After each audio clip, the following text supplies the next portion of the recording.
नमस्कार दोस्तों, आज की इस वीडियो में हम लोग बहुलक ज्ञात करना सीखेंगे जो आपकी बोर्ड परीक्षा के लिए काफ़ी महत्वपूर्ण प्रश्न है और ये 5 नंबर के पूछे जाते हैं। तो आपका सवाल दिया गया है वर्ग अंतराल और बारंबारता, दो चीज़ आपको दिए रहेंगे, आपको लिख लेना है हल, ठीक ना। बारंबारता में आपको देखना है कि बड़ी वाली संख्या है ना कौन है। तो बड़ी वाली संख्या क्या है, मेरा 61 है। तो ये आप जो 61 को देख रहे हैं उसको आपको नाम देना है F1, ठीक ना। याद रखिएगा क्या नाम देंगे बाबू, हम लोग F1 देंगे। और F1 से पहले जो संख्या होगा, जैसे कि 61 है, 61 से पहले क्या संख्या है 52, उसको हम लोग नाम देंगे F0, ठीक ना। और F1 के बाद वाली संख्या को आपको नाम देना है F2। ये 3 आपके मान निकल गए हैं। उसके बाद आपको देखना है कि 61 का है ना, 61 का वर्ग अंतराल क्या है, तो 60 से 80 है। तो इसको हम लोग बोलेंगे बाबू बहुलक वर्ग, और यही आपका काम का चीज़ है, ठीक ना। तो यहाँ पे लिखेंगे हम लोग बहुलक वर्ग।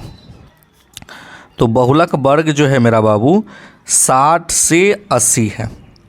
बस इतना आप निकाल लिए, आपका सवाल बन गया। तो देखिए बहुलक वर्ग जब निकल जाए तो आपको L निकल जाएगा, आपका H निकल जाएगा। बस इतना ही चीज़ की ज़रूरी है हमको, है ना। तो L हम किसको बोलेंगे, बहुलक वर्ग की निम्न सीमा को L बोलेंगे, माने छोटी वाली संख्या को हम लोग क्या बोलेंगे, L बोलेंगे। तो L बराबर क्या हो गया आपका 60 हो गया। H बराबर क्या हो जाएगा, H का मतलब होता है जो आपके वर्ग अंतराल में जो दिए गए हैं इसमें गैपिंग कितना का है। तो 0 से 20 20 का गैपिंग है, 20 से 40 20 का गैपिंग है, 40 से 60 20 का गैपिंग है। तो सभी आप वर्ग अंतराल में देखिएगा तो सभी में 20 का गैपिंग है। तो H बराबर क्या हो गया आपका 20 हो गया। और आप लोग पहले से आप निकाल चुके हैं। F0 का मान क्या है आपका 52 है। F1 का मान क्या है आपका 61 है, ठीक ना। F2 का मान क्या है आपका 38 है। बस हो गया। और उसके बाद हम लोग बहुलक का फार्मूला लगा देंगे। चलिए तो अब हम लिखेंगे इसलिए बहुलक बराबर, इसका सूत्र होता है L प्लस F1 माइनस के F0 बटे 2F1 माइनस के F0 माइनस के F2 गुने का क्या होता है बाबू आपका H होता है, ठीक ना। चलिए L का मान आपका क्या है, आपका 60 है, तो हम यहाँ पे लिखेंगे 60, प्लस है तो प्लस F1 का मान क्या है बाबू आपका 61 है, बीच में घटाव का चिन्ह है तो यहाँ पे देंगे घटाव का चिन्ह। F0 का मान क्या है आपका 52 है। चलिए उसके नीचे बटे है तो हम लोग इस तरह से बटा लगा देंगे। नीचे दिया है 2 गुना F1, तो 2 गुना F1 का मान आपका 61 है तो 61 दे देंगे।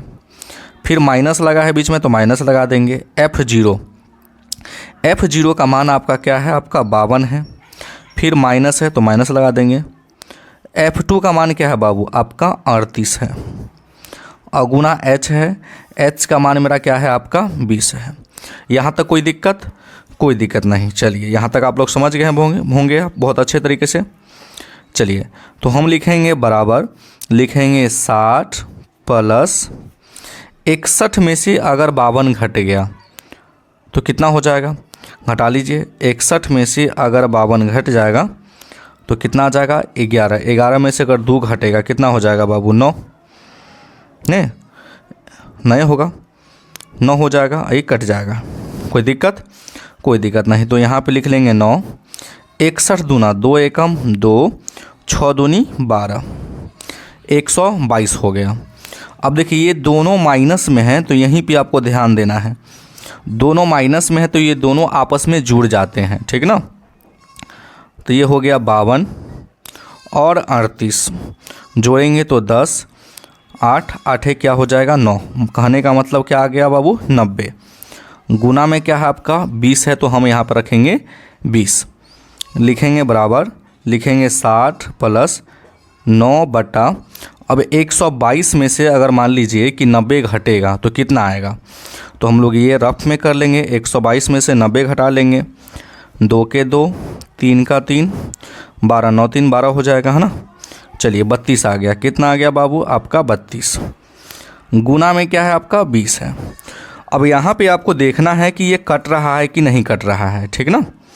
तो यहाँ पे ये 2 से कट रहा है, ये 10 से कटेगा और ये आपका 16 से कटेगा, फिर कटेगा, ये 5 से कटेगा और ये आपका 8 से कटेगा, अब नहीं कटेगा, ठीक ना।